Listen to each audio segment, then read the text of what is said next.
নিজের মাথা ১৮০ ডিগ্রি ঘুরিয়ে ফেলা কিংবা তার ছাড়া একটি টেনিস র্যাকেটের ফ্রেমের ভেতর দিয়ে আস্ত শরীর গলিয়ে দেয়া, অবিশ্বাস্য এমন কসরত দেখিয়ে সবার নজর কেড়েছেন ভারত নিয়ন্ত্রিত উত্তর কাশ্মীরের বাসিন্দা ২৯ বছর বয়সী সায়েম হায়দার। তাকে সবাই রাবার বয় অফ কাশ্মীর বলে ডাকে।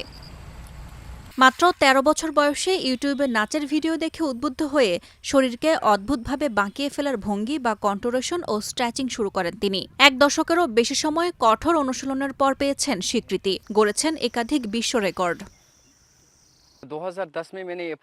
২০১০ সালে আমি নাচের ভিডিও দেখা শুরু করি। বিশেষ করে পপিং ও অ্যানিমেশন নাচ আমাকে আকর্ষণ করে। এরপর নিয়মিত অনুশীলন শুরু করি। আমার এই জায়গায় আসতে প্রায় ১০ বছর কঠোর সাধনা করতে হয়েছে। পারফর্ম করার পর দর্শকেরা বলতো, তুমি তো পুরো রাবারের মতো। সেখান থেকেই এই নাম।